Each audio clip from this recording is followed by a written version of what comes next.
Okay, welcome to my final thoughts on Age of Civilization. Uh, Something about this game just bothers me. I can't really put a name on it, but maybe it's the grayness of the box, or it is just the fact that these tiles just don't. They're too abstract for me.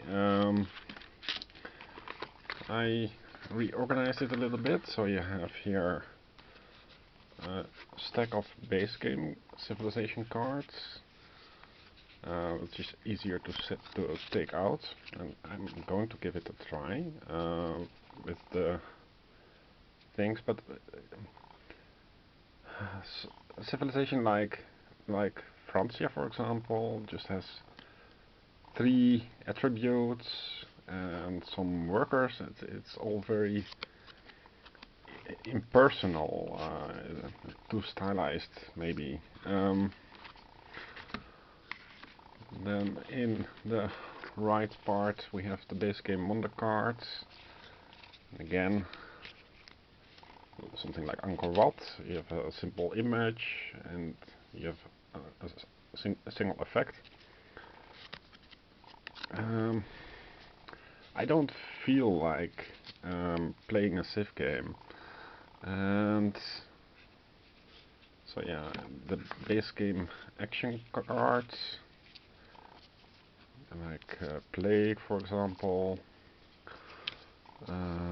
special tech trees and scenario mode. So if you use wrappers, then you only need the top things. I put the die for the custom solo in it, and the question is now, what is wrong with these Civ games? So I turned to history, and here you have where it all began. So this is Civilization by 1993, and all my friends love this game. We played it to death. I managed to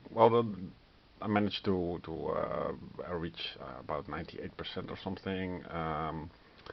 There was also the Civ trick and the shift keys that showed all the complete map, and that kind of killed the game for me. But I still love it. I have fond memories of it. So board games try to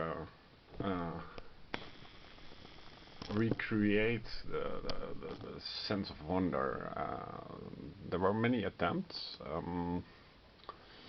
So there was, for example, Advanced Civilization.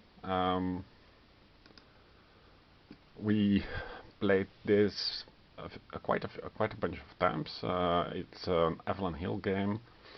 It takes about 14 hours, so we started in the morning and on a hot summer day, and then we at the evening the sun was setting and it was 35 degrees outside, and we had just missed everything of that summer day because we were sitting inside playing Advanced Civilization.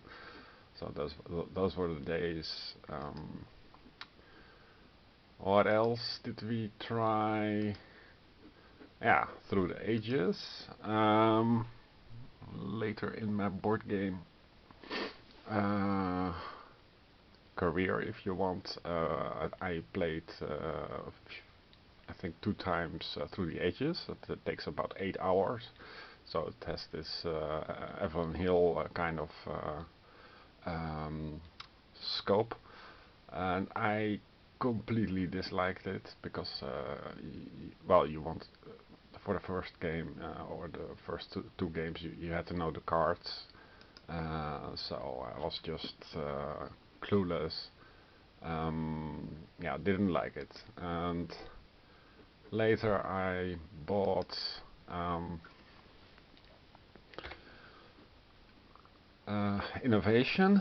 I presented it. It has this nice sliding effect of cards where you slide them to the left or to the upside or to the right, and they hide and show various uh, yeah, features of civilization.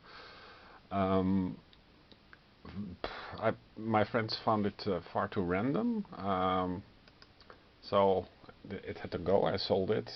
Later, a solo was devised by somebody else.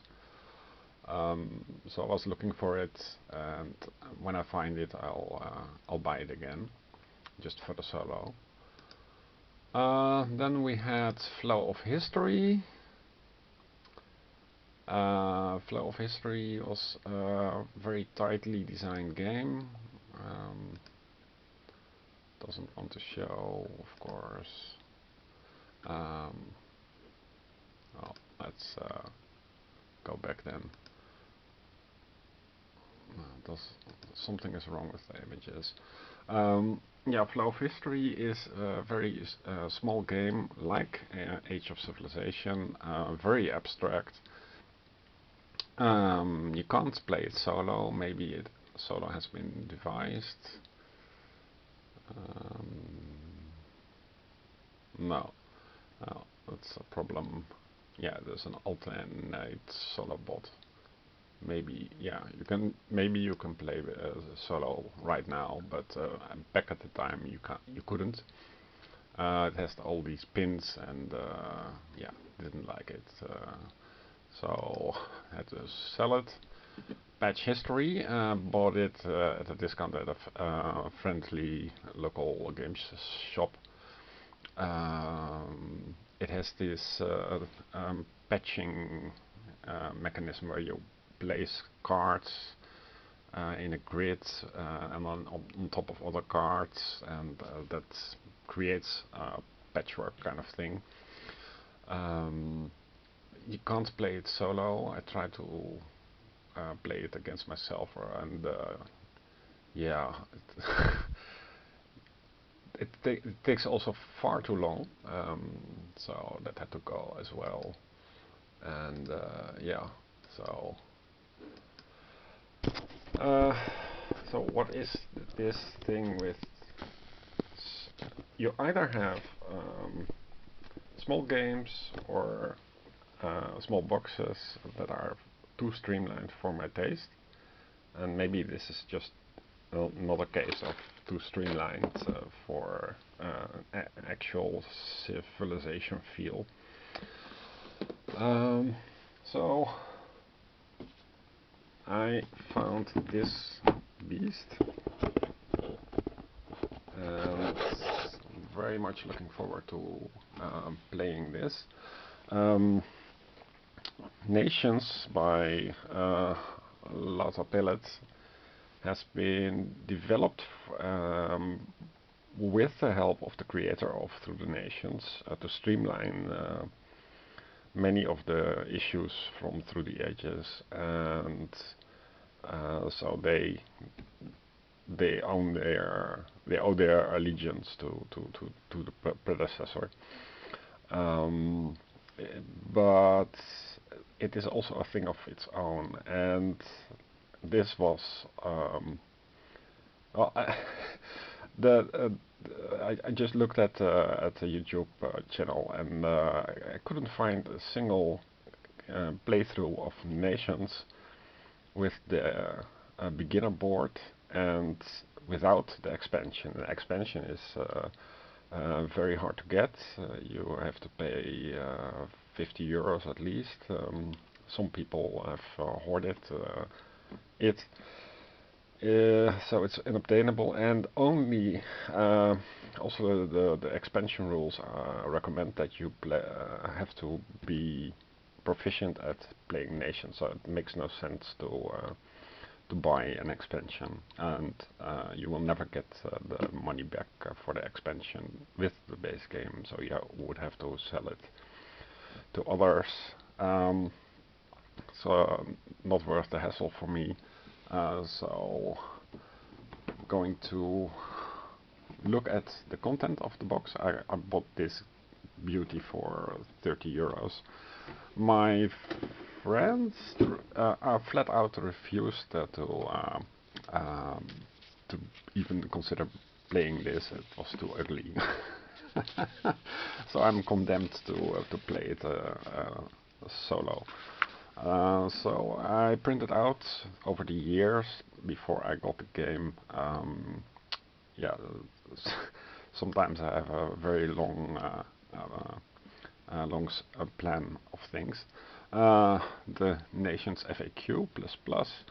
It's from 2017. I made a booklet. So this makes no sense for without knowing what the game is. I've never played Nations. I don't think so. At least I don't remember it.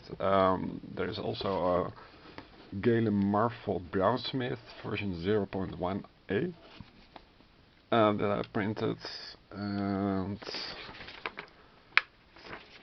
it looks very complicated with a virtual opponent and resolution phase. Yeah, okay, cool. So that's also a thing. When you play a civilization game, you want to feel like from a primitive settler that you're actually developing technologies that show things and change the character of your nation through the ages. And that's what is missing in these board games. That feeling of progress.